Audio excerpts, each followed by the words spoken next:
Buenos días, compañeras, compañeros. Gracias por estar aquí, gracias por invitarme. Hoy, 23 de abril, es el Día del Libro. Es una fecha que coincide venturosamente con esta nueva criatura editorial de Carlos Facio en Grijalbo. Deberíamos celebrar este día por el libro y por la trascendencia de la fecha, porque también se instituyó el Día del Libro en memoria de Miguel de Cervantes Saavedra, el padre de nuestro idioma, con motivo de su fallecimiento, y de otro grande del habla humana, William Shakespeare, que también murió un día como hoy. Agradezco bastante a Carlos Facio Valera por invitarme a presentar su nuevo libro. Los amigos comunes que tenemos enterados, como me ven siempre presentando algunas obras de Carlos Facio, por ejemplo el anterior, el terrorismo mediático, la construcción del miedo en México. He presentado 3 o 4 veces gracias a invitación de él, es decir, hablo antes de él, y nuestros amigos comunes me pusieron otro apodo, Prefacio. En principio, lo asumo, me gusta hacerlo. Este libro, compañeras, compañeros, debe ser acogido como otra conquista, como otro logro de nuestro tiempo, de nuestro proyecto revolucionario. Este libro ha de documentar nuestra memoria, nuestro optimismo, nuestra creencia en que el hombre vive, México sigue. Agradezco a Abuso Ciudadano, al Círculo de Reflexión, así como a los compañeros de Morena, esa vigorosa insurgencia revolucionaria, o como a la gente del común lo llama, la esperanza siempre viva. Muchas gracias.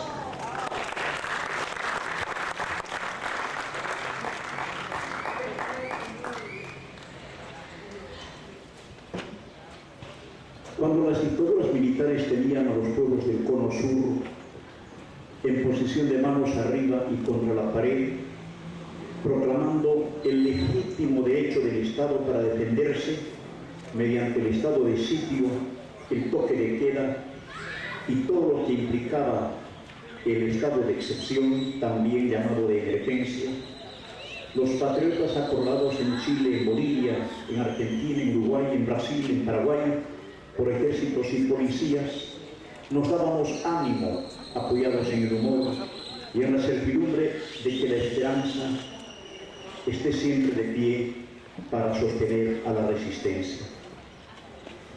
Con humor nos decíamos en la clandestinidad, por ejemplo, ciudadano que anda sonriendo está mal informado, hay que avisarle la verdad.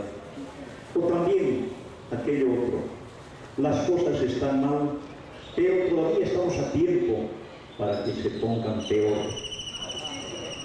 O en fin, de ese estado de emergencia que nos quitaba garantías ciudadanas y derechos civiles, decíamos, con perdón de ustedes, el estado de M. Los años 70 y parte de los 80 del siglo pasado fueron de sufrimiento popular y matanza selectiva. Los gobiernos fascistas de órdenes del imperialismo y los ejércitos serviles de las oligarquías justificaban sus crímenes de lesa patria y lesa humanidad con la manida proclama del combate y exterminio del enemigo interno, enemigo de la augusta patria. Los regimientos que, según la Constitución, toda Constitución, fueron creados y formados para enfrentar la amenaza y agresión externa en casos de invasión y o acciones contra la independencia y soberanía del país, en esos años deambulaban aguerridos y patrióticamente por las calles de su país, asaltaban las casas de los pobladores sobre pretexto de abatir al enemigo interno. Las fuerzas armadas, pues, no apuntaban al enemigo externo, digamos, a los ejércitos de los países vecinos. Al contrario, coordinaban sus acciones con ellos, con sus dictadores, al conjuro de la proclamada doctrina de la seguridad nacional de esos años de represión. En la álgida Guerra Fría, los enemigos internos pasamos a ser los comunistas, socialistas, trotskistas, anarquistas, revolucionarios, anticapitalistas que, por nuestra parte, por sistema y por costumbre, andábamos peleándonos mutuamente. Por precisiones del Departamento de Estado, del Pentágono y de la CIA, nuestros gobiernos y sus ejércitos supieron que un modelo del enemigo interno era, por ejemplo, el Che Guevara, y había que terminarlo. Para que no varíe la tradición discordante de la izquierda sudamericana, el Partido Comunista Boliviano se apresuró a marcar sus diferencias con el guerrillero heroico y se puso a salvo en nombre de la convivencia pacífica dispuesta en esos años por Moscú. Todos sabemos que aquella hombrada de rebelión antiimperialista fue neutralizada trágicamente en octubre de 1967 en Valle Grande. Era el tiempo de moda del general boina verde George Patton, que para ganarse la adoración de sus tropas yanquis, lo recuerda bien Carlos Facio en su libro, ese Patton decía cosas como esta: nuestra guerra consiste en que tú no mueras por la patria, sino que lo hagan otros hijos de puta por la suya.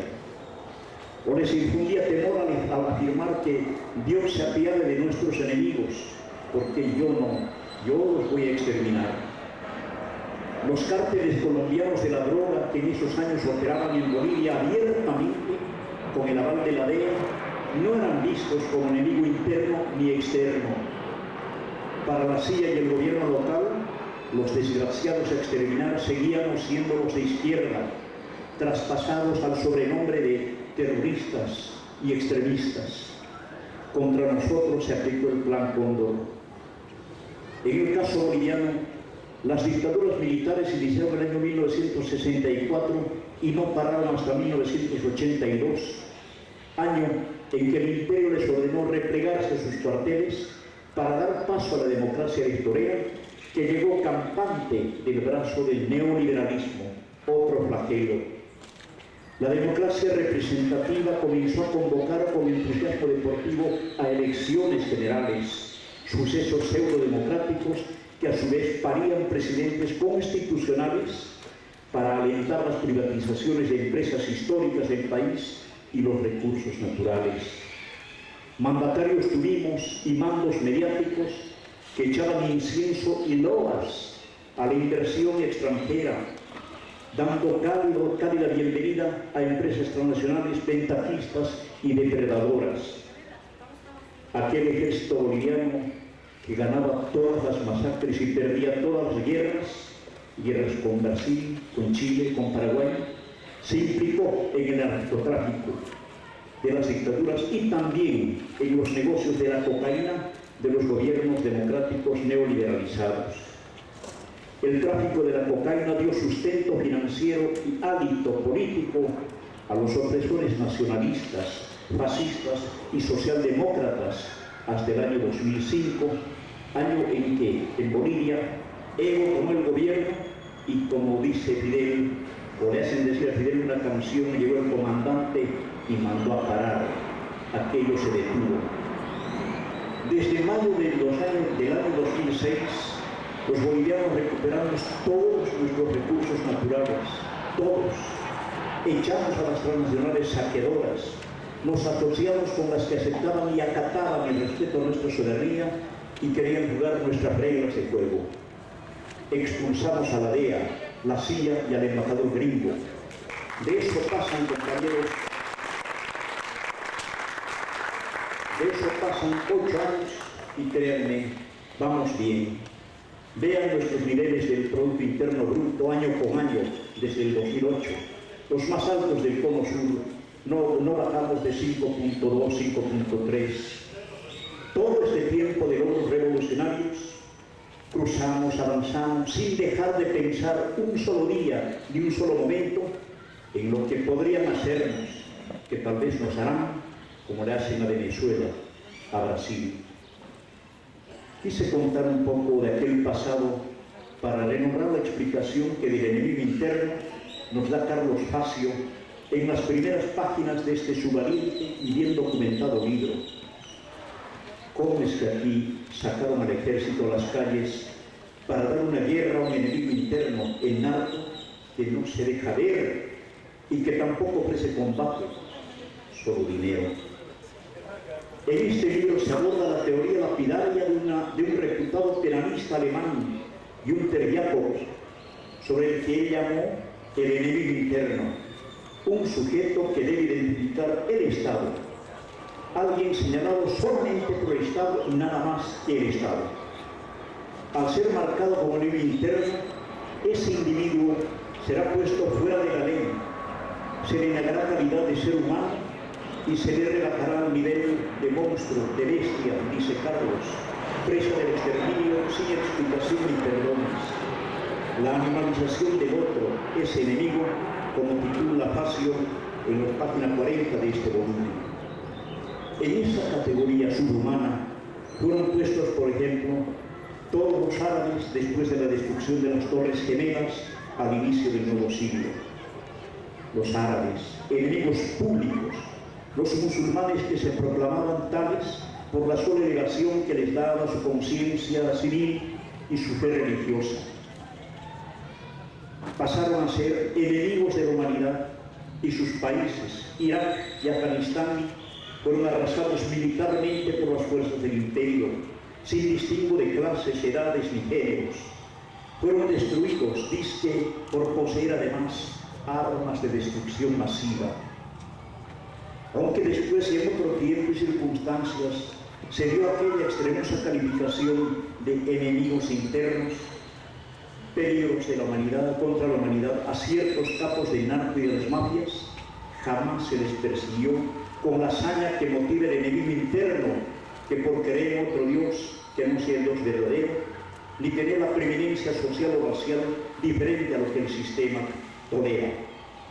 Y así pues, la persistencia del enemigo interno en la mentalidad de los poderes y los poderosos comenzó a derivar hacia cualquier rebelde o descontento social, hacia quien fuera visto como amenaza para la seguridad, alguien capaz de ser considerado leña para incineración en un basurero de noche a cielo abierto y sobre cuyas sombras o estertores pudieran escarbar luego unos activistas solidarios en busca de huesitos que contengan algo de natura o nativo, lo que se abreviará como ADN, algo de nada. Ese enemigo interno tendrá que ser también posible de desaparición física, borrado de la vida sin saber por qué o por quién, y que sus deudos desesperados abracen el agua y aprieten al viento.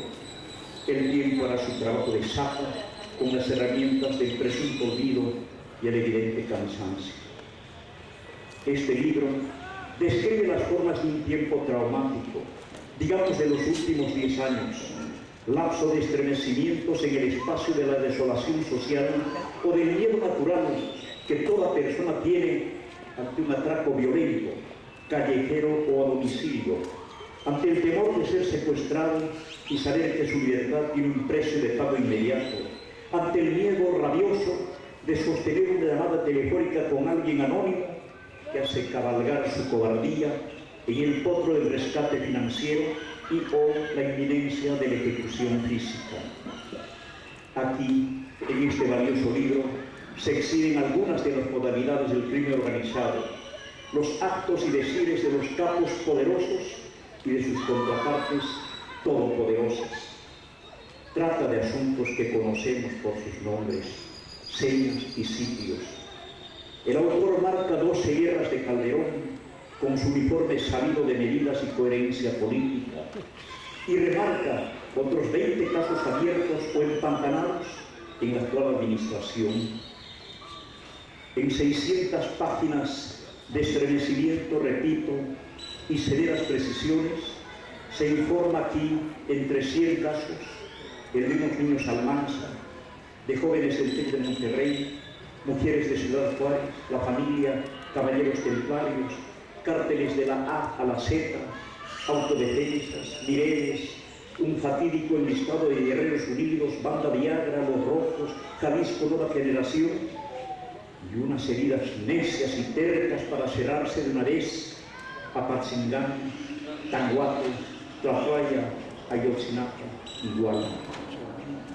Facio se desplaza, como en todos sus libros, el anterior a este, por ejemplo, Terrorismo Mediático, La Construcción del Miedo en México, se desplaza, digo, con una soltura escritural que tiene la virtud de abrir puertas a la comprensión y de encender luces para que el lector alumbre el horizonte de sus conjeturas y deducciones al conocer entre telones de asuntos que cree suyos porque ya supo de ellos.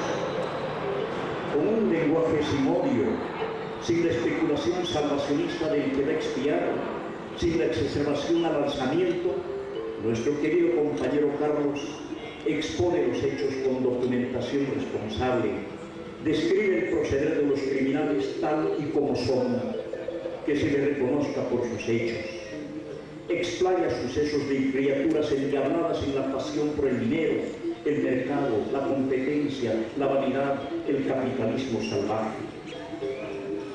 ¿Acaso los que torturan, saquean, roban y matan tienen ideales de patria, de evolución social y dignidad de pueblo? ¿Acaso ser narcotraficante o sicario da prestigio familiar, honra ciudadana o rango curricular? Los bastardos de arriba y abajo se mueren en estrechez y cerrazón que les marca la urgencia de enriquecerse pronto y suficientemente. Sus endebles famas públicas tienen sellos de caducidad. Acabarán en la cárcel, el escándalo, la muerte. ¿A qué otras cosas proyecta o inspira el dinero que se va a obtener a costa de cualquier costo? No quiero decir que Carlos Facio simplifique y haga recaer sus conclusiones en la culpa congénita del capitalismo.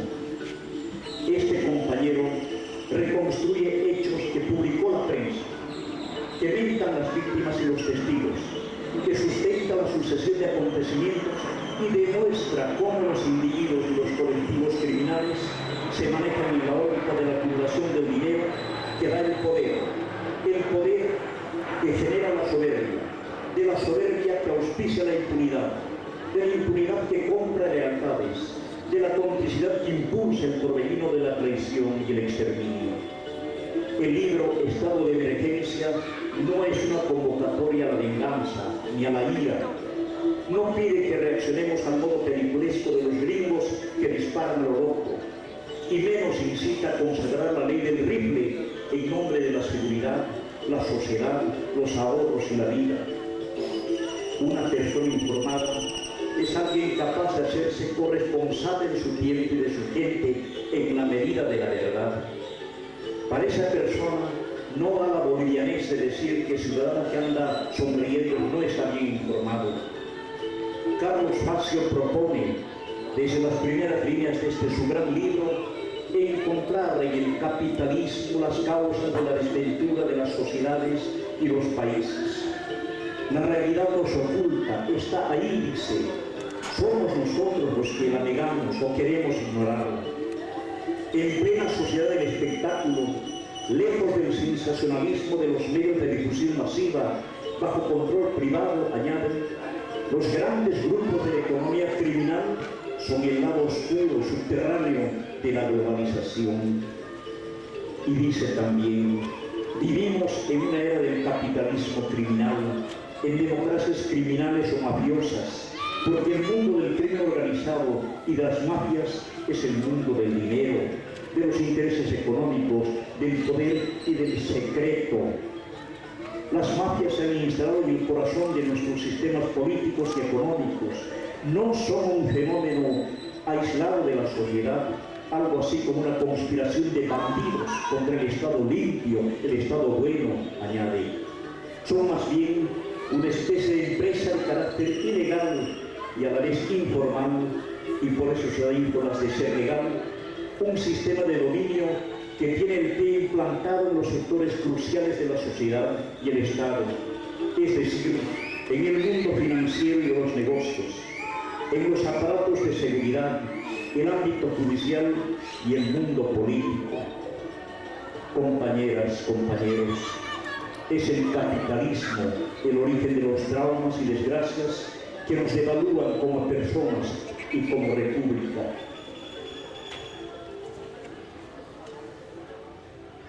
El presidente de Bolivia, Evo Morales, dijo ayer en Nueva York, en la Asamblea de la Organización de Naciones Unidas, que para salvar al planeta y a la vida hay que erradicar al capitalismo.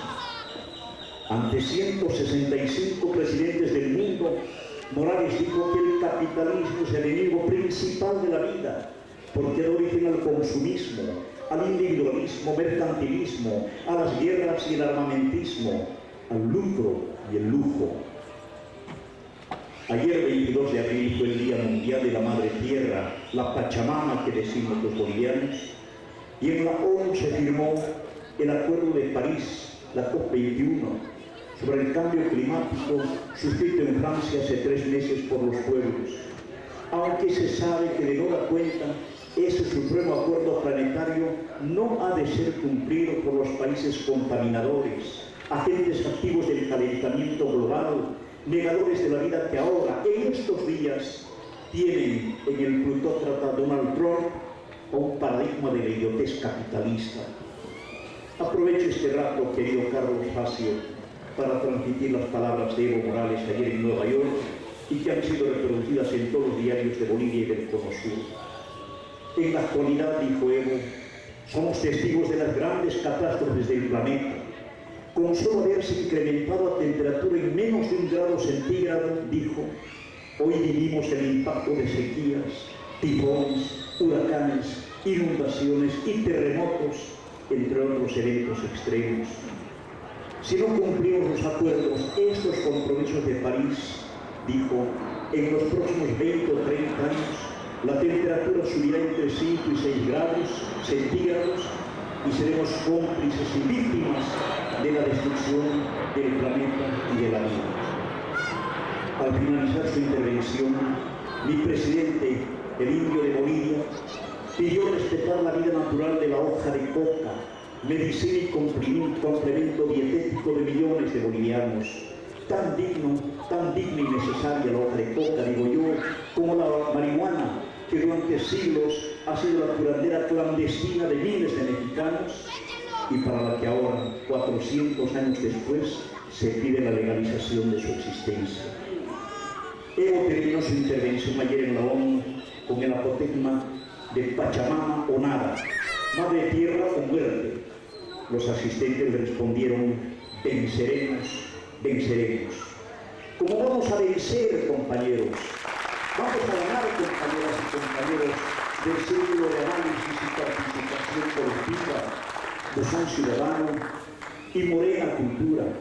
Vamos a ganar Julio Adrián, José María, Berta, Rosa María, Leopoldo, Yolanda, Víctor, Inés, Imelda, Rebeca, querido Antonio y todos los que aquí integran este histórico círculo de reflexión. Vamos a ganar, querida Teresa, querido Jorge, todos ustedes, compañeras, compañeros, amigos, maestra Xochitl. De dignidad y valentía se trata este libro. Es un testimonio que puede ser firmado por quienes, como nosotros en este parque, se asuman testigos de la violencia que nos llega cada día y también nos hace sentir víctimas. Carlos Facio Valera escribe libros cuyas letras de periodista conciso y preciso se apoyan en la dura realidad que estamos afrontando, pero también en la esperanza de que el país, en su nivel de pueblo, no aceptará el olvido ni acatará la resignación. Si el silencio del mundo suena como un coro de ángeles en los oídos de los déspotas, los asesinos que gozan de impunidad, este libro debe parecer un estruendo desequilibrante en la pax de los narcos y sus cómplices ensamblados en los poderes fácticos, mediáticos, como locuaces analistas y cínicos operadores sometidos a sueldo mensual. Ojalá que este libro ayude también a desnudar la estructura de los estamentos y recovecos más inopinados, las iglesias, por ejemplo, y los credos que aspiran e inspiran lúdicamente el polvo o el humo de enervantes que están a un palmo de narices de ser legalizados. Termino estas palabras escritas anoche de un sentón ante la computadora con una queja personal escrita el día en que el Papa Francisco concluyó su visita a México y se fue de volar. En el Antiguo Testamento, el cuarto libro de Moisés se llama Los Números. Del versículo 13 al 34, Jehová enumera en el tabernáculo del testimonio a todos los que deben ir a la guerra con su nombre y que según su divino cálculo serán 603.550 por sus banderas, con sus familias y según la casa de sus padres. De números y con números se construyó 70 veces 7, lo que mide esta extrañeza versificada que voy a leer, yo que no creo en Dios, pero sí en sus milagros. Números. El number one de visita fue llevado a 5 estados, 6 ciudades escogidas por ex motivos dados. Celebrante de 8 misas, habló de 10 mandamientos y de 4 evangelistas, de un solo Dios verdadero con 3 personas distintas. Varios millones de fieles, 100% Televisa, por casi 200 horas, esperaron los 6 días que diga por una vez las 4 sílabas, cifra que nos partió en 1000 pedazos. 2 mitades de impuricia, no dijo 43, ni justicia. Gracias.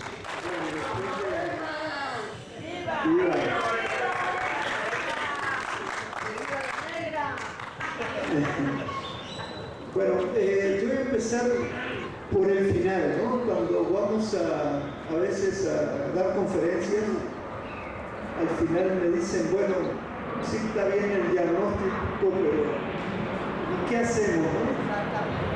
Yo no voy a decir qué hacemos, voy a decir que cuando uno ve un libro de este tamaño, de repente dice, uy, qué pereza, iba a decir otra cosa, ¿no?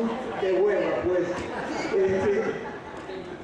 Y el libro sí es muy grande, tiene las últimas 60 páginas, son de citas hemerográficas la mayoría y de un índice onomástico de nombres. Pero de cualquier manera, 550 páginas son muchas, ¿no? Pero como este es el buzón ciudadano y un círculo de reflexión, y por ahí decían que son del Morena también, y son de la cultura, entonces un déficit que creo que tenemos como sociedad que quiere transformar la realidad, es precisamente el estudio.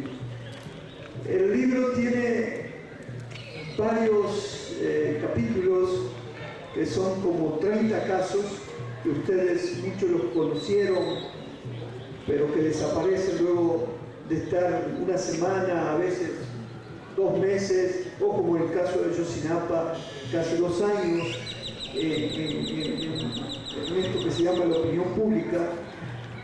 Pero las primeras 30 páginas que conforman la introducción es lo que yo les dejaría como de tarea para discutir en grupo, porque ahí hay una serie de categorías que manejamos que son las que nos van a servir, no para entender los casos que están aquí expuestos, sino lo que sucede, lo que ha venido sucediendo en estos 9 años que nosotros definimos como de un estado de excepción no declarado. En la Constitución hay un artículo donde el presidente de la República, ante determinadas situaciones, puede, apelando al Parlamento y convocando ese artículo, generar un estado con suspensión de garantías.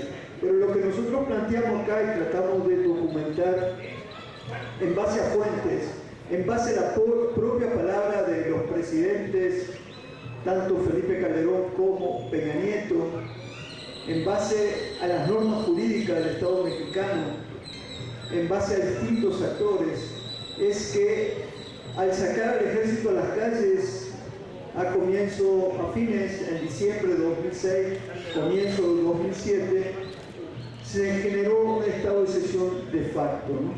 Entonces, bueno, eso lo tenemos que demostrar, como tenemos que mostrar tanto como periodistas o como académicos lo que planteamos. Pero ustedes también como militantes, como activistas sociales, cuando están emprendiendo algunas tareas o tratando de convencer al vecino o haciendo la práctica política o manifestándose, tienen que ser conscientes de por qué lo están haciendo y qué implica cada acción de lo que están haciendo, ¿no? Entonces, de alguna manera, aunque no está explícita, sí a lo largo del libro, el libro está atravesado por una metodología no solo de análisis, sino de ir intercalando distintos hechos que en apariencia no tendrían que ver unos con otros. A mí me dio mucho gusto una presentación que se hizo en Casa LAM el jueves, que Santiago Corcuera, que es un abogado experto en derechos humanos con una práctica internacional,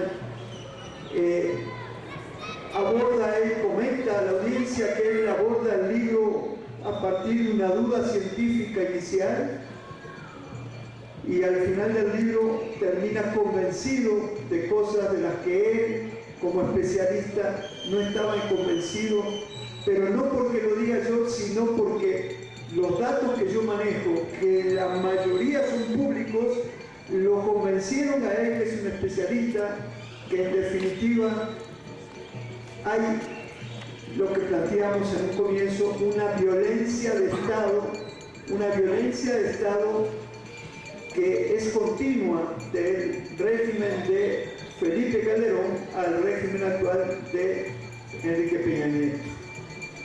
Para llegar a eso, entonces, es que lo que yo planteo es la necesidad del análisis, del estudio individual y colectivo de la realidad, pero para eso necesitamos determinadas herramientas de análisis, y eso es estas categorías que nosotros utilizamos en estas primeras 33 páginas.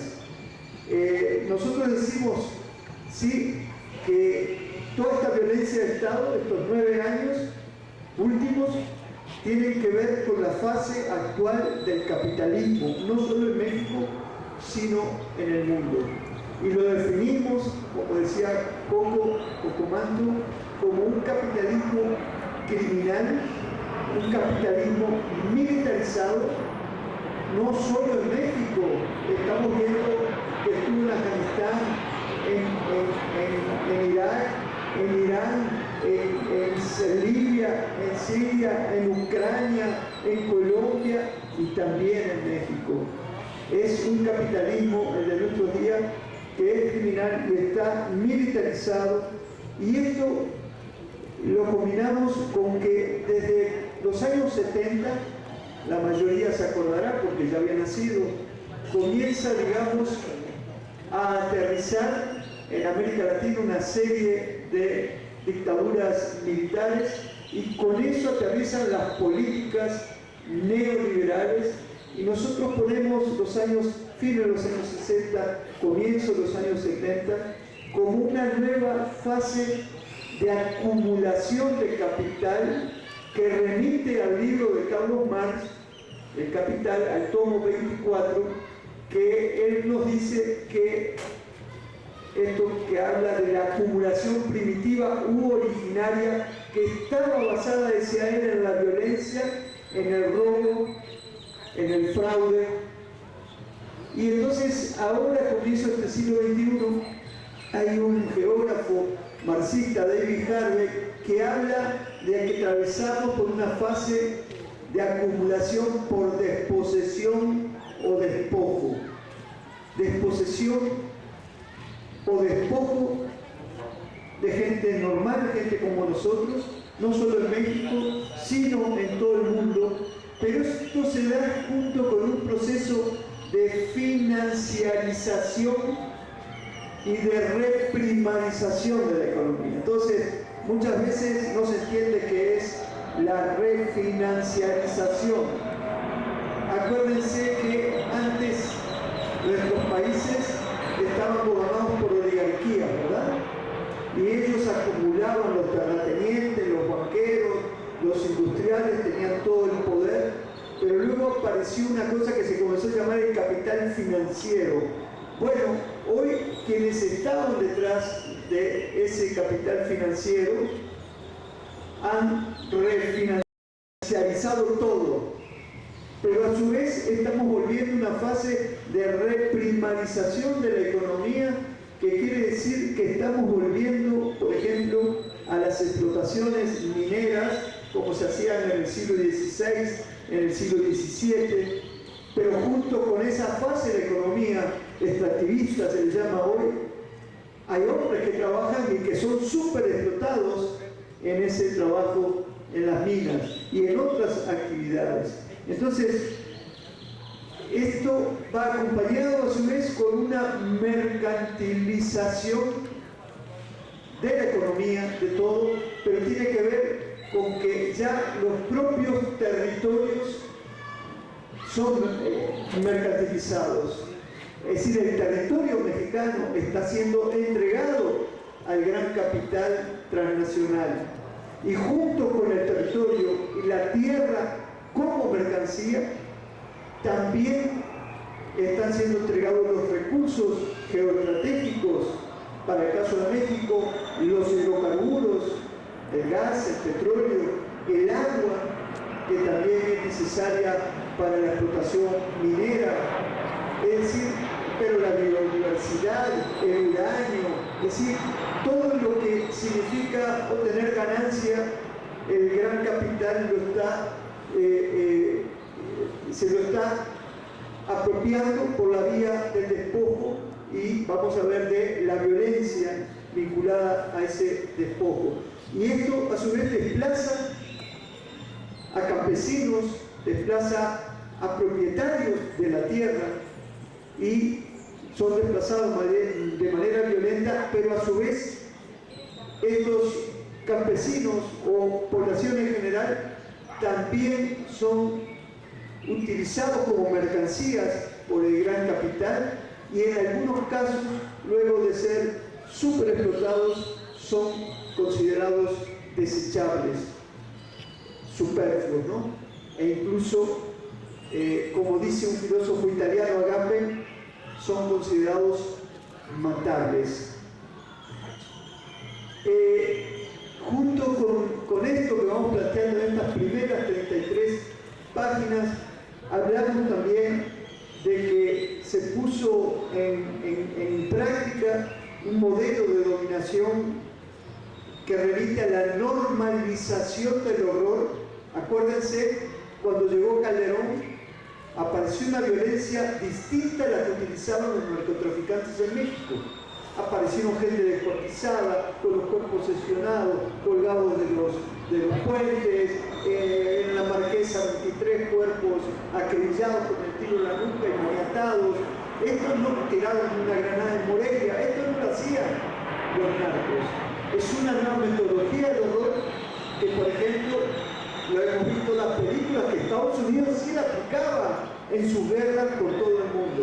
O sea que alguien introdujo esta forma de violencia, y justamente esta normalización del horror en México llegó acompañada de algo que Walter Benjamin, un judío alemán, en 1943, que él estuvo preso en un campo de concentración, planteaba que la población, el trabajador, los obreros europeos, después de la Primera Guerra Mundial, vivían en un estado, para ellos el estado de emergencia no era la excepción, sino la regla. Entonces esto es lo que nos da pie para este título del libro, que justamente el estado de emergencia en México no es un estado de excepción, es la regla. Genéricamente los oprimidos pero particularmente durante el periodo de Calderón y lo que va de Peña Nieto, estos gobernantes vienen actuando en base a un estado de excepción no declarado, un estado de excepción permanente.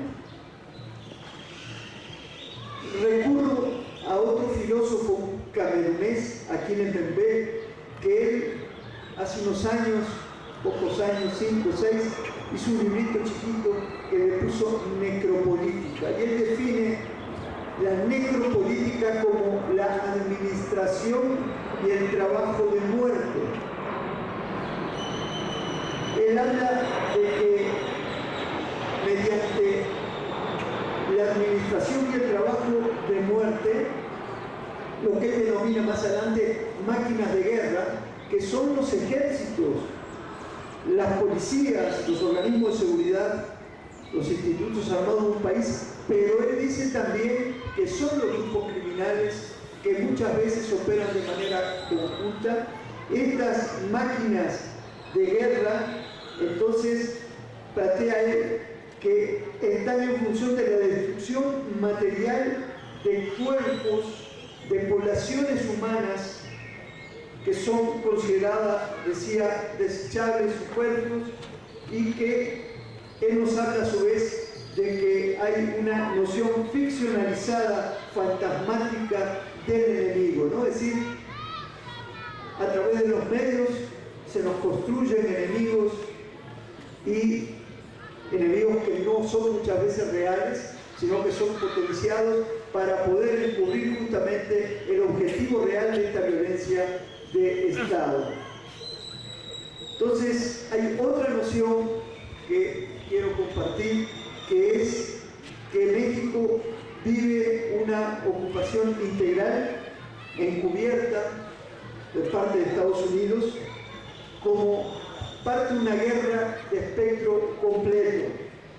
Esto lo hemos dicho muchas veces, una guerra de espectro completo abarca no solo lo militar, que es cuando pensamos que hay una guerra, pensamos enseguida en lo militar.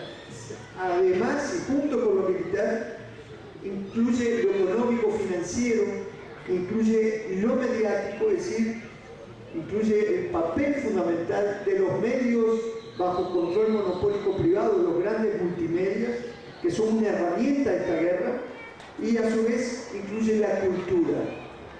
Acuérdense que la cultura incluye a la educación, la contrarreforma educativa, pero incluye también la identidad nacional, incluye también los saberes ancestrales.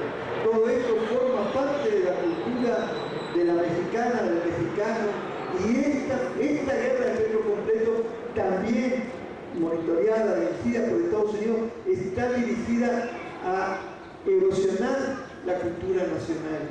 En otros países también lo está haciendo, ¿no? Por eso tenemos que justamente poner énfasis en la defensa de la cultura, en la defensa de los saberes, es decir, que México es muy rico en todo esto. Hablamos entonces de que en este modelo, que es un modelo de exterminio, a su vez se combinan las estructuras de poder del Estado mexicano, de estas máquinas de guerra, con las de las compañías transnacionales y la de los grupos de la economía criminal. Es decir, en Colombia fue el modelo, muchas compañías transnacionales, fruteras, agroindustriales, tenían grupos armados cuya función actuaban como escuadrones de la muerte, que mataban a los líderes sindicales, justamente para apropiarse de zonas que entonces estaban en poder de gente originaria, ¿no? Y ahí llegaron las transnacionales, surgían defensores, sindicalistas, y los escuadrones de la muerte o grupos de civiles armados, las famosas guardias blancas en México, ¿no? Y combinados muchas veces con los grupos paramilitares, como los mismos que surgieron en Chiapas cuando la insurrección zapatista en el 94, y como el punto máximo fue la matanza de Acteal, ¿no? Grupos paramilitares que a su vez estaban vinculados con la zona militar en Chiapas, ¿no? Entonces, decimos que, a su vez, en muchas partes del territorio nacional, el Estado cedió el monopolio de la violencia. Pensemos, consideramos que el Estado tiene el monopolio de la violencia legítima, sino lo que vemos es que, al igual que en Colombia, el Estado dejó que parte de la violencia la ejercieran grupos privados. Y ahí es donde se da esto que hablamos de un entrelazamiento, de esto que este filósofo Mouvet habla de máquinas de guerra para generar muerte masiva, ejecuciones selectivas, políticas muchas veces, y un terror paralizante para la explotación de los recursos geoestratégicos. Acuérdense ustedes, y hay algunos datos en el libro, cuando en 2008-2009 en el Valle de Juárez, en Chihuahua, comenzaron a aparecer grupos de encapuchados con AK-47 que entraban a clínicas para jóvenes adictos y los fusilaban, y después esto ocurrió en el Valle de Juárez, después ocurrió en Nabolato, Sinaloa, luego en Torreón, Coahuila, llegaban hombres armados y mataban, cuando esas ciudades a su vez estaban militarizadas. ¿Cómo era posible que si, por ejemplo, en Ciudad Juárez, en Chihuahua, pero con epicentro en Ciudad Juárez, en pie de guerra, se habían incrementado 10.000 hombres, Calderón había mandado 7.500 soldados más de los que ya estaban en la zona, y a su vez 2.500 federales, o sea, 10.000 hombres en el Valle de Juárez? Como la violencia, en vez de bajar, se disparó. Quiere decir que estas máquinas de guerra estaban justamente al servicio de un plan de exterminio de jóvenes, fundamentalmente, hombres y mujeres, que eran las víctimas de esta violencia. Bueno, lo que nosotros hablamos entonces es de que hay todo algo que denominamos como esta dinámica violenta lleva a desordenar, destruir, reconstruir, reordenar el territorio. Pensemos en Tamaulipas, ¿verdad? O el Valle de Juárez o Michoacán. Ahí hay un proceso de que se introduce la violencia y se busca entonces aplacar esa violencia, reconstruir, pero en realidad lo que vemos es que se está destruyendo, y luego la reconstrucción la van a llevar a cabo instancias oficiales gubernamentales, pero fundamentalmente compañías. Pensemos ahora que viene la fase del despojo, porque ya estuvo la ronda 0, la ronda 1 de Pemex, ya las transnacionales están eligiendo la zona donde van a operar, pero hay muchos propietarios, muchos campesinos que tienen la tierra en régimen de propiedad equidad o comunitaria. Va a llegar la transnacional con el papelito: miren, acá me dieron una concesión, lo siento mucho, para afuera. ¿Qué va a hacer la gente? Va a resistir, ¿no? Entonces vamos a entrar posiblemente, ojalá que no, ojalá que pudiera cambiarse la realidad de otra manera, pero va, siento yo, a empezar otra fase de violencia. Bueno, entonces hay otra noción que quiero compartir. Coco Manto hablaba de Jacob, un alemán, que él lo que define es, se ha hecho el experto en algo que se conoce en el derecho penal del enemigo.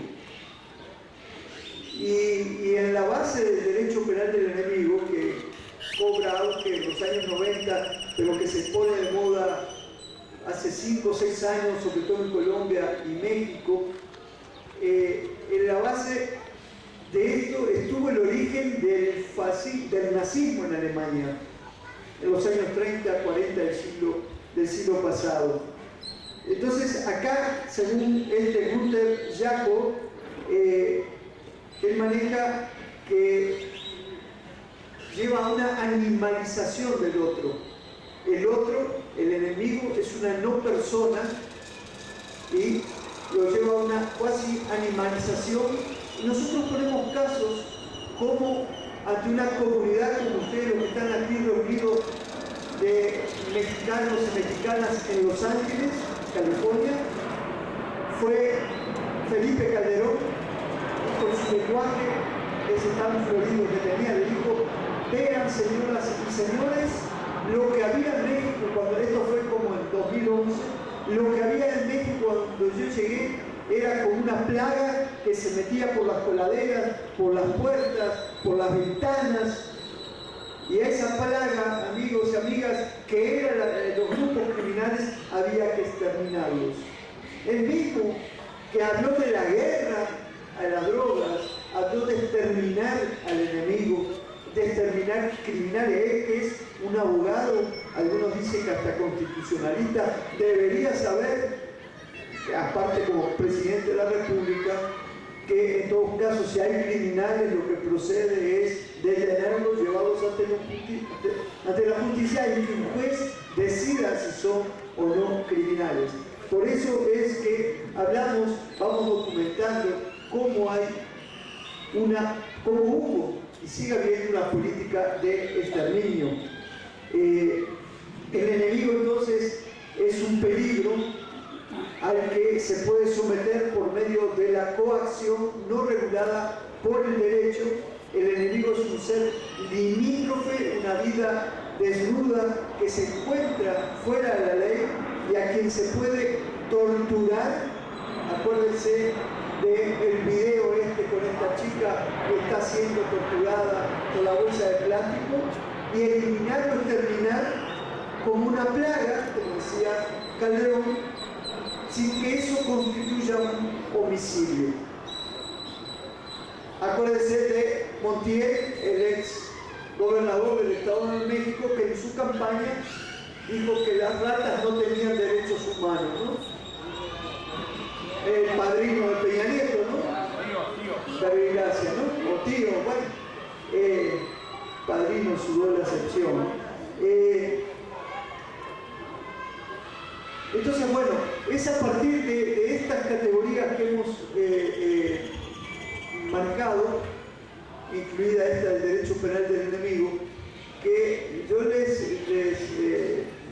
mi recomendación es que traten de fijar estas categorías, porque son instrumentos que nos van a servir para entender la realidad. Cuando nosotros leemos el diario entre líneas, entonces podemos ver que la versión oficial de los hechos en realidad es una versión tramposa. En vez de ser información, es desinformación, que lo que se nos quiere es confundir, que lo que se nos quiere es pasar gato por liebre. Ahí el libro tiene como dos partes. Hay una parte que alude al desgobierno de Calderón, y la otra parte habla de estos 3 primeros años del gobierno de Peña Nieto. Y ahí en el medio, justamente a caballo entre los dos, está Michoacán, con todo el tema de la erupción del grupo de civiles armados en la Tierra Caliente, y cómo ya con Peña Nieto se pone a enfrentar a estas autodefensas, a estos civiles armados, con estas otras estructuras criminales armadas que eran la familia, los templarios. Y yo me pregunto, caray, ¿y por qué no los combatió el ejército? Si el ejército es el que estaba en tarea de seguridad pública, ¿por qué Calderón no hizo que a los templarios los combatiera el ejército?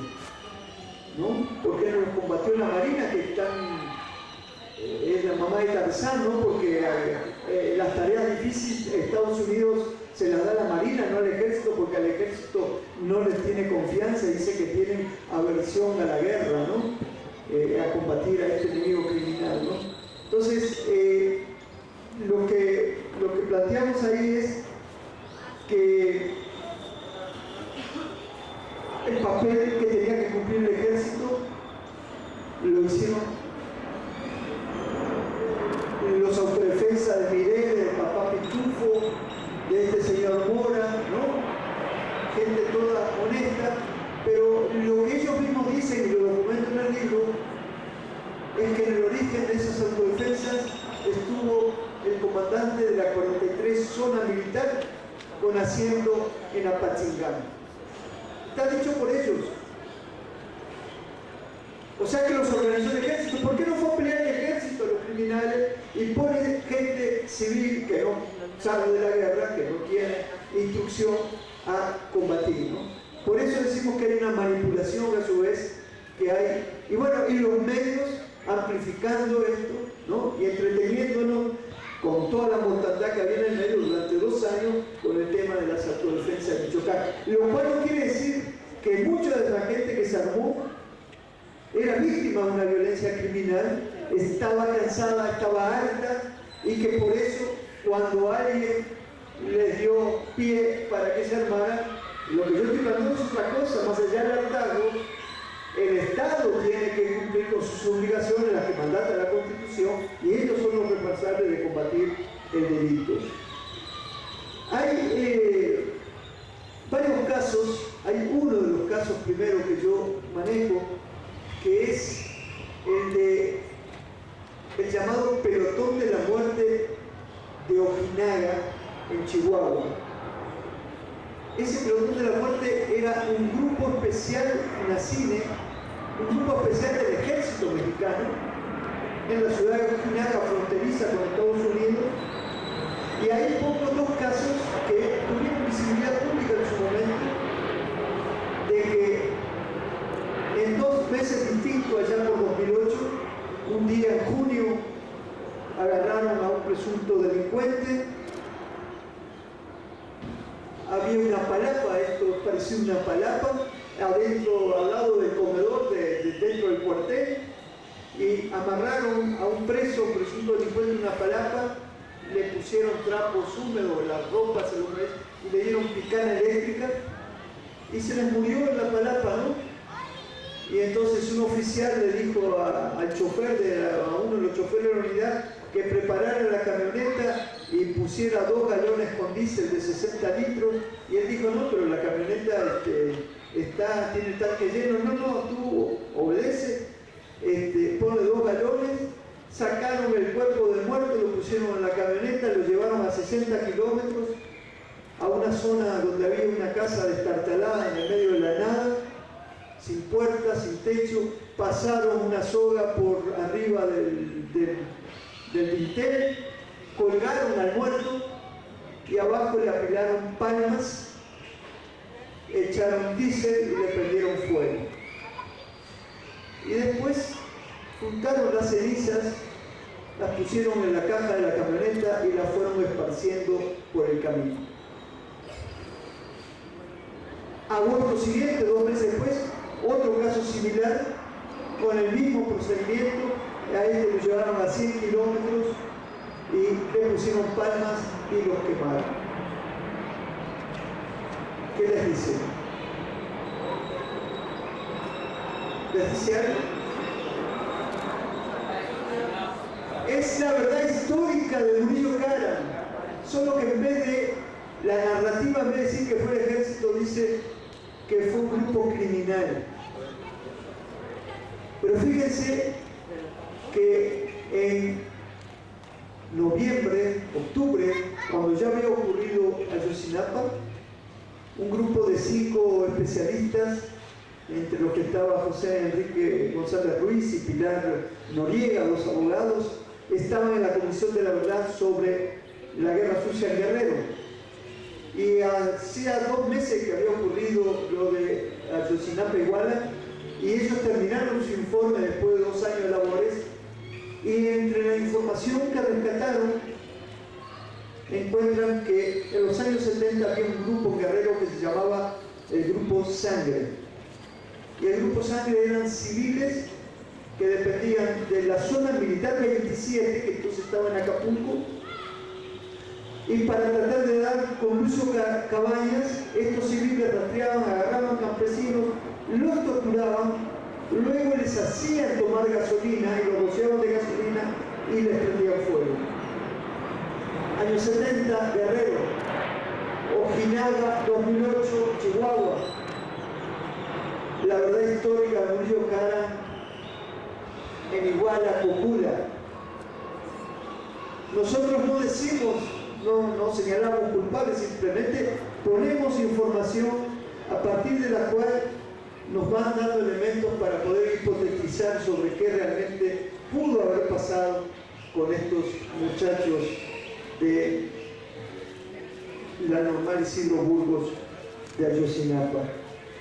Bueno, hay varias partes del libro que junto con estas nociones al comienzo, cuando hablamos justamente del tema de los muchachos de Ayotzinapa y hablamos de la desaparición forzada, vamos dando elementos sobre por qué un Estado desaparece personas, cómo esta es una práctica junto con la tortura y la ejecución sumaria extrajudicial de estados terroristas, cómo son formas de la violencia de Estado, y vamos analizando, damos los instrumentos para identificar por qué este capitalismo criminal, este capitalismo militarizado, utiliza estas técnicas, estas prácticas que en los años 80, a comienzos de los años 80, durante las dictaduras todavía de Videla en Argentina, de Pinochet en Chile, en Naciones Unidas se decidió definir como terrorista de Estado a esos regímenes militares que utilizaban estas prácticas. Estos tres elementos, la tortura sistemática y generalizada, la ejecución sumaria o extrajudicial de personas y la desaparición forzada de personas, son lo que nosotros identificamos en Tlatlaya, este otro caso que está en el libro, en Apatzingán el 6 de enero de 2015, hecho fundamentalmente una matanza por la Policía Federal. Tanguato, el otro caso que ocurrió en la frontera entre Michoacán y Jalisco, donde se acuerdan aquel score, como maneja la prensa la nota roja hoy, de un lado hubo 42 muertos y del otro lado un policía muerto, ¿no? 42-1, pero en la narrativa oficial, en los partes de guerra, digamos, del ejército de ese día, se nos dijo que estos maleantes tenían una Barrett .50. ¿Saben lo que es una Barrett .50? Es una ametralladora que sirve para atravesar blindados, ¿no? Y que tenían 2 lanzacohetes, y que tenían AK-47. Entonces, la lógica no nos permite suponer que el score de 42-1, a no ser que, o la lógica nos lleva a pensar que fue una verdadera matanza de gente entrenada para la guerra, policía militarizado, y ahí hubo un helicóptero artillado que estuvo disparando y que aparentemente causó la mayor parte de la baja. Entonces, bueno, esto nos habla a su vez de la bestialidad de que hombres y mujeres como nosotros pueden llegar a cometer, en este caso, en nombre de sus superiores, que la mayoría de quienes ejecutan estas acciones no saben que quienes los mandan están justamente detrás de un proyecto de acumulación capitalista que tiene que ver con esta fase de despojo que viene, ¿no? Estas máquinas de guerra, pues, que realizan estos actos que, como en Ojinaga, en Tlatlaya, en Apatzingán, quienes los ejecutan, los federales, ellos no matan personas sino delincuentes, esos otros que son considerados enemigos, peligrosos, amenazantes, ¿no? Se han venido militarizando la vida cotidiana en varias partes del país, y el objetivo del terror y de este necropoder es el sometimiento social. Es decir, junto con la acumulación de capital, para garantizar eso necesitan someter a las poblaciones por la vía de la violencia, es decir, la sumisión del otro, ¿no? Y quien se resiste es desechable, es exterminable. Algunos se acordarán quiénes eran los Tontón Macut. En Haití, durante la dictadura de Duvalier. Entonces nosotros planteamos que durante el régimen de Calderón, lo que va de Peña Nieto, asistimos a una totomacutación del régimen o de México. Es decir, entramos en esta fase de militarización y paramilitarización de la vida cotidiana, es decir, como parte de una dinámica depredadora organizada de desposesión y reterritorialización con fines de dominación económica, al que sirve un gobierno privado indirecto, difuso y sin escrúpulos. Porque acuérdense que ustedes ponían en duda que Fox gobernara, o no, o le veían tamaños para gobernar. Bueno, pero piensan que Calderón y que este Peña Nieto son los que realmente gobiernan. Hay realmente un gobierno invisible, hay un gobierno privado, indirecto, que es el que ordena justamente todo este estado de cosas. Entonces, si narramos aquí unos 30 casos que tienen que ver con el horror, pero que forman parte, decimos nosotros, de una acción institucional jerarquizada, planificada y normada desde el Estado mismo, y fueron con este gobierno invisible, y fueron ejecutadas por unos hombres ni villanos ni monstruos, que actuaron como engranajes de una maquinaria corporativa asesina, lo que no equivale a reducir la responsabilidad individual de cada miembro del dispositivo represivo. La obediencia incondicional o la obediencia debida, clave de la disciplina militar o policial, no exime a ninguno de sus hombres comunes que forman parte de la maquinaria del horror, y tampoco la negativa de los hechos. Cuando hace unos años se detuvo a Nazar, ¿se acuerdan de Nazar? Que había estado en la Brigada Blanca y estuvo detrás justamente de la violencia de Estado de aquellos años. Nosotros abordamos este tema y un tal general Quintanilla me respondió en una nota en La Jornada que, en definitiva, los oficiales y los soldados se debían una obediencia, habló de la obediencia debida, igual que hicieron los militares argentinos, los oficiales argentinos, y responsabilizaron a los generales. Sí, pero la ley lo acaba de decir. En Campo Marte, el secretario general de la Defensa Cienfuegos, ante 25.000 soldados, dijo: no se puede desobedecer la norma, por más que les enseñen otra cosa. En esta parada de hace una semana, hace un sábado atrás, le dice: no se puede desobedecer la ley, no se pueden cumplir órdenes injustas. Es decir, esto tiene que ver con esto que estamos planteando, que más allá de la disciplina castrense,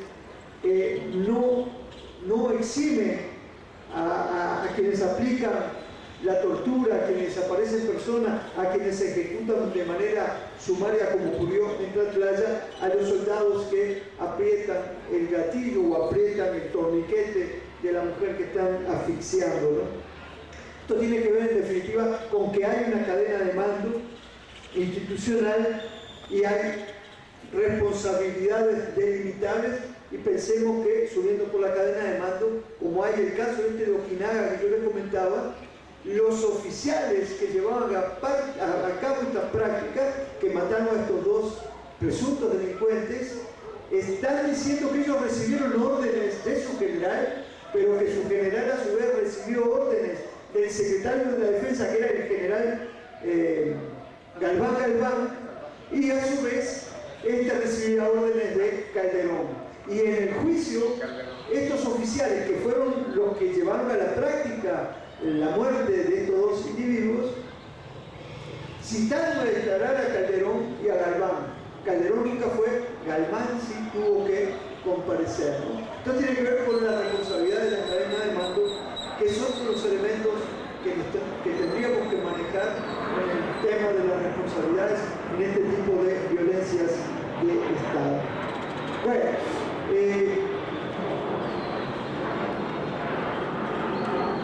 esto era un poco lo que yo quería comentar con ustedes.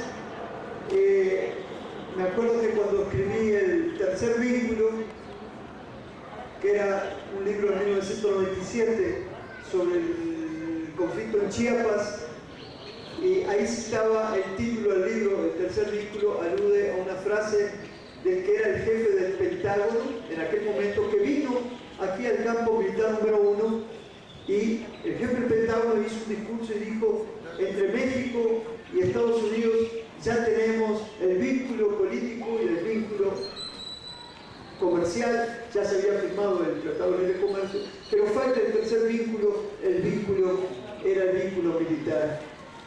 Y por aquellos años me encontraba yo en la Facultad de Ciencias Políticas con un colega, Luis González Sousa, que murió, y él cada vez que me decía, él había ido a la inauguración del tercer vínculo, lo había leído, le había gustado, y me decía: tienes que hacer el cuarto vínculo, ¿no?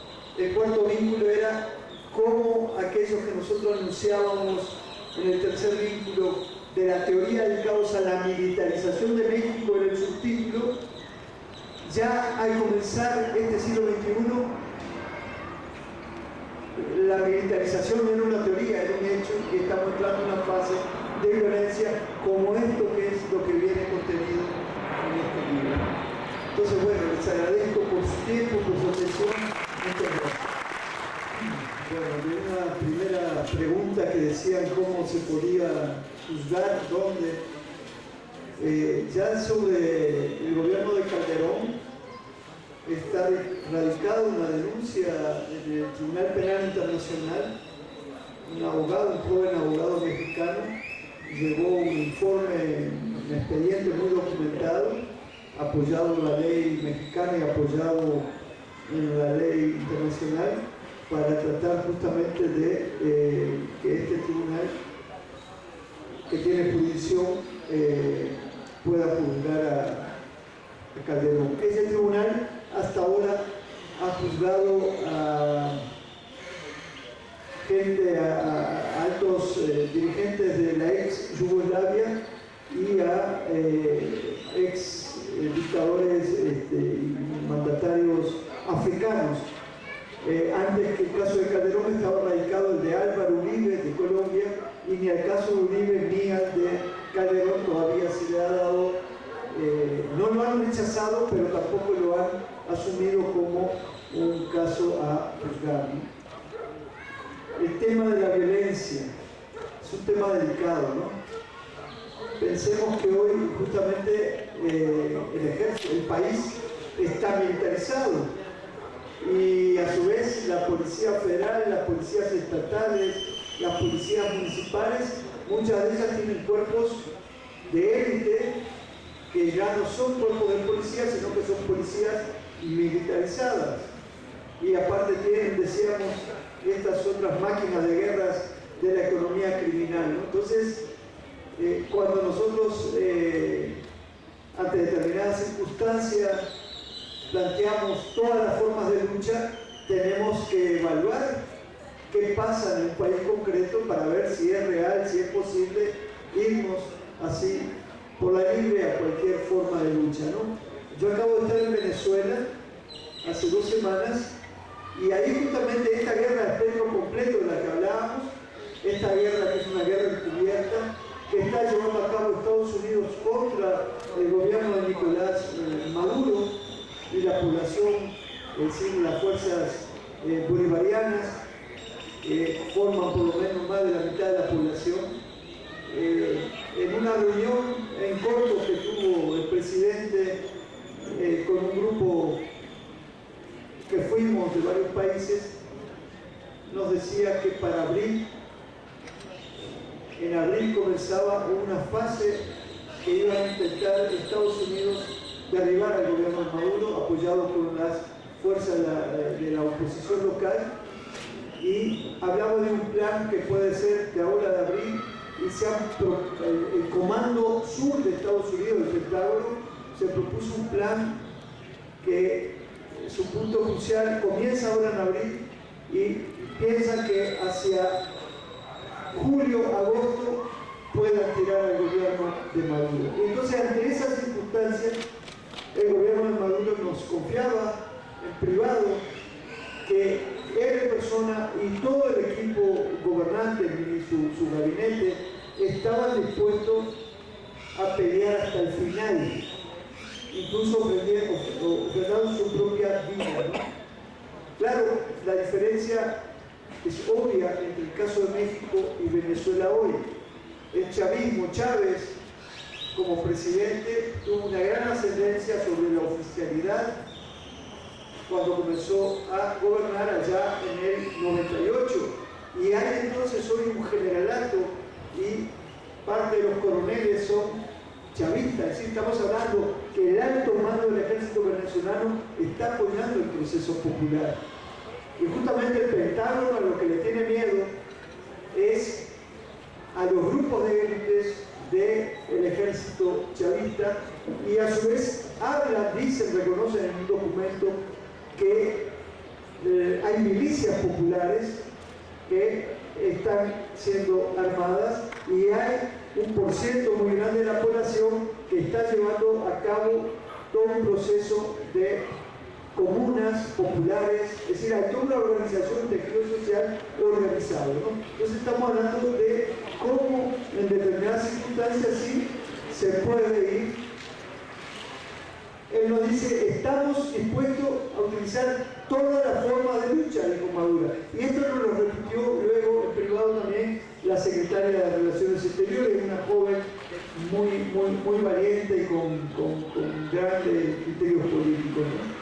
Entonces, bueno, sobre el tema de la violencia siempre tenemos que plantear que es una de las formas de lucha, pero ojo, tenemos que ver, una vez que se utiliza, hay que evaluar la posibilidad de ganar, porque si no es, hoy el ejército mexicano está en las calles, hay grupos paramilitares, están las policías militarizadas, puede ser, en el caso de México, una lucha muy desigual, ¿no? Lo cual no quiere decir que en algunos escenarios de México hayan mexicanos y mexicanas que están hartos justamente de esta violencia de Estado y estén dispuestos a utilizar todas las formas de lucha, ¿no? Pero eso depende de las situaciones concretas, ¿no? Cuando yo me refería a lo que planteaba el compañero de que salió la jornada,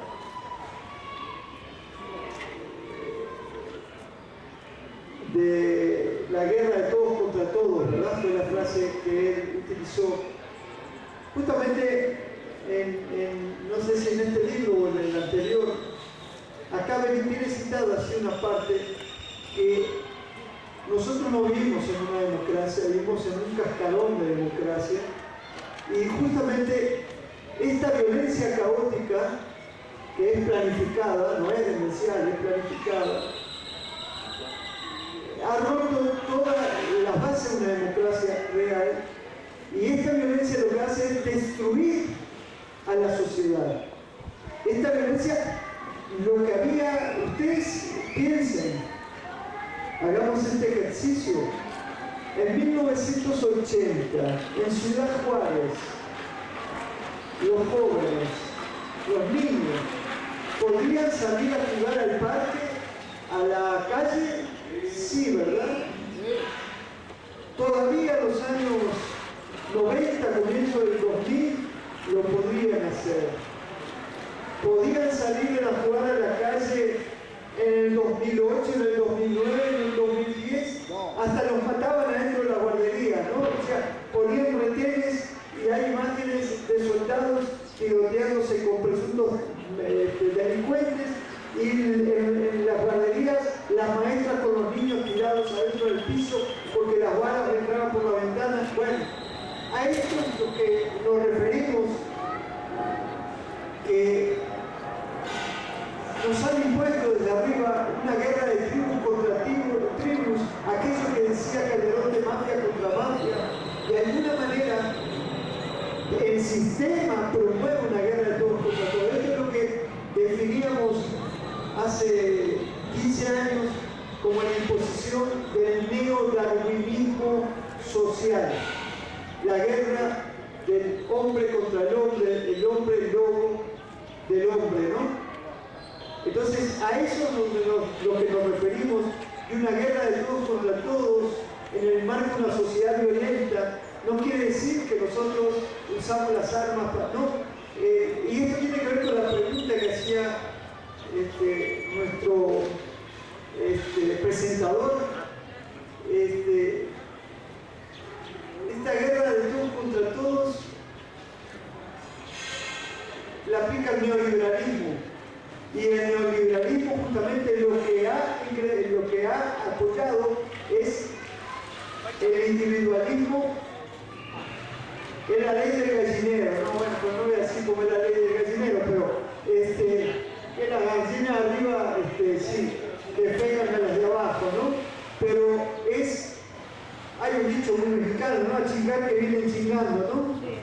Eso es lo que ha potenciado el neoliberalismo, ¿no? Nos importamos nosotros y a los demás les pasamos por arriba, ¿no? Entonces, justamente a lo que tenemos que impulsar frente a eso es un pensamiento humanista, esto que rige el lema de la UACM, de esta universidad, nada del humano me es ajeno, ¿no? Es decir, tenemos que justamente combatir esta violencia generalizada, la violencia que se nos impone desde arriba, agotar toda la forma de vida pacífica, ¿no? Para tratar de cambiar de raíz el sistema, ¿no? Es decir, una cosa es el individuo tal como el iluminismo, es decir, como en el siglo XVIII y XIX se fue y se fue haciendo justamente al lado que todo depende de una religión, de un Dios, ¿no? Es decir, el valor del individuo para transformar la historia. Y otra cosa es el individualismo de este sistema que nos hace competir a uno contra otro y llegar justamente a la violencia para desplazar al otro. Bueno, le paso la puerta al cumpleañero.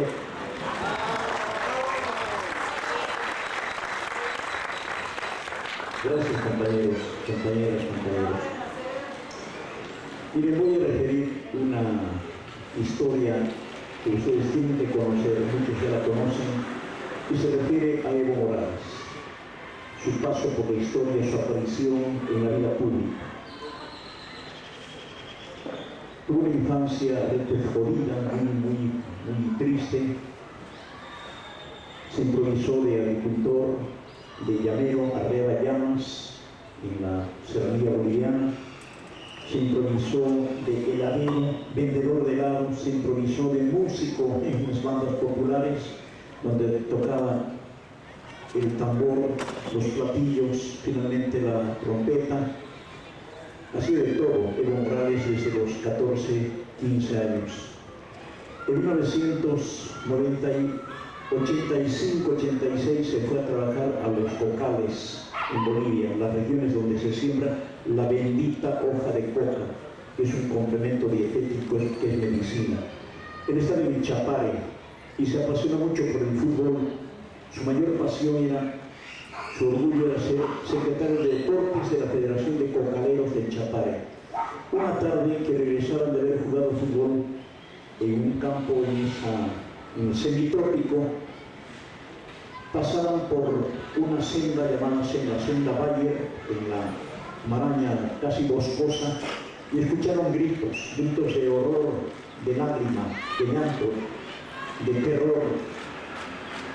Él con su pelota de fútbol y 5 de sus compañeros se acercaron a ver qué pasaba en un claro del bosque y vieron una escena, la siguiente escena. Un hombre joven estaba rodeado, 2 policías detrás de él, una camioneta con unos señores de la DEA que estaban para controlar la producción de hoja de coca, y atrás de todos la familia llorando. El hombre estaba siendo torturado, el muchacho, pero torturado de la manera más infame. Los que torturaban lo golpeaban, lo pateaban y miraban a la autoridad, que estaban los 2 gringos en la camioneta, y decían que más. Y vino la orden, y dijo la orden: échenle gasolina, que confiese que es él. es un proveedor de el sustrato de la coca a las bandas de narcotraficantes. Él negaba, este hombre negaba, entonces le echaron gasolina. Y Evo y los demás pensaban que estaban forzándolo a hablar, atemorizándolo.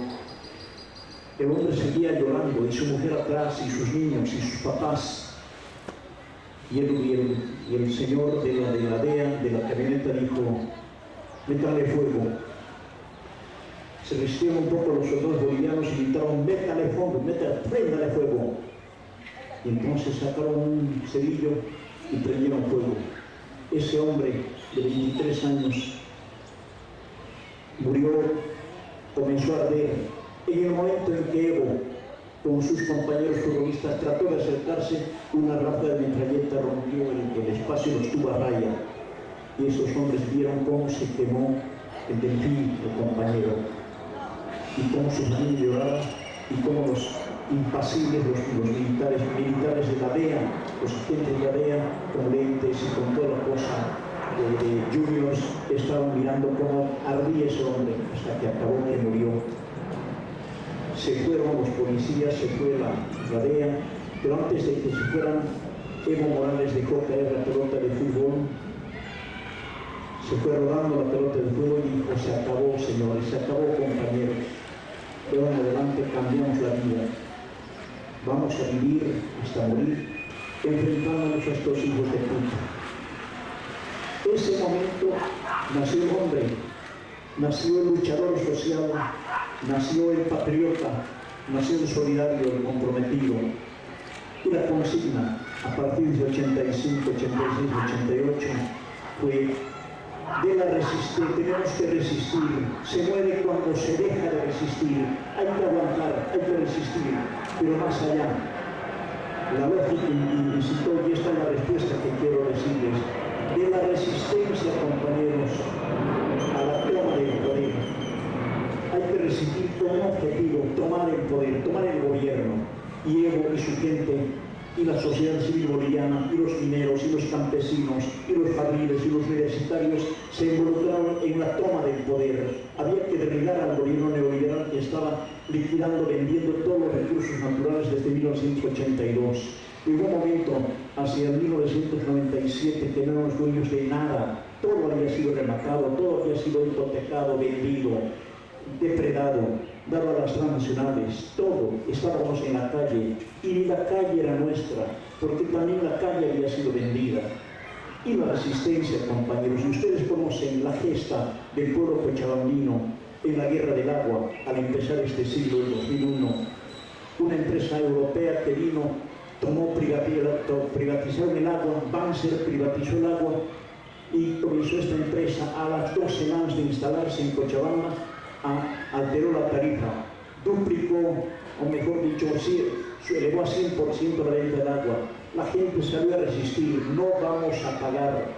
Y esta empresa privatizó los ríos, las lagunas, un poco más y privatizó la lluvia, el agua de lluvia. Hay una película, También la lluvia se llama, que refiere a aquello. La gente salió a resistir. Hay que resistir, pero con una consigna: tomar el gobierno, tomar el poder, no ofrecernos a morir así. Hay que tomar. Y los partidos se organizaron, los partidos se devaluaron, compañeros. Nadie creía ya en los partidos neoliberales, incluso un partido de izquierda, el MIR, socialdemócratas de porquería, que estaban coludidos con el liberalismo.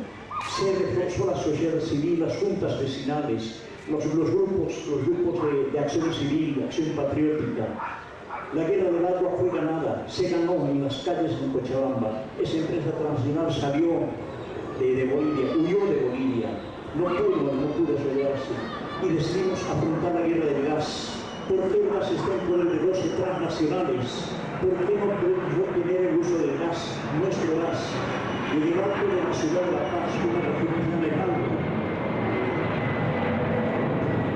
Hubo la guerra del gas el 17 de octubre del año 2003. Había empezado 2-3 años antes la guerra del gas por el cobramiento del gas. Nos involucramos en aquella lucha. Hacíamos todo, compañeros, para tomar, para sacar, para rescatar nuestro gas. Obras de teatro, canciones, reuniones con ustedes, poesías, manifestaciones, mítines por el gas. Ahí nació la famosa consigna aquella, cuya autoría me atribuyo. El gas es un compuesto de etano, metano y butano que nos quieren quitar sutano, mengano y perengano. Son canciones de aquello, compañeros.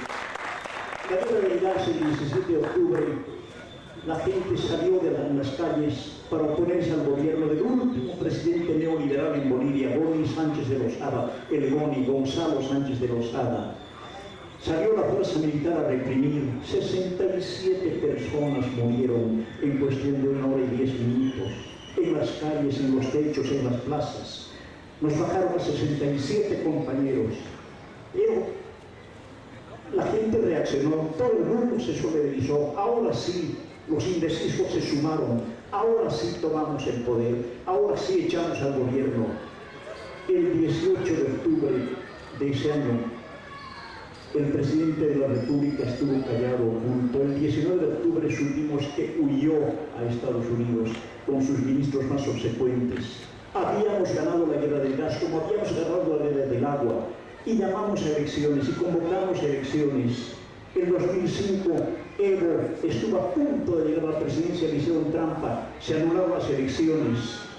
Se convocó a las elecciones ese mismo año y el 18 de diciembre del año 2005, Evo Morales ganó a 9 partidos de la derecha y 2 de la izquierda, con 54% de la votación. Tomamos el gobierno, tomamos el poder.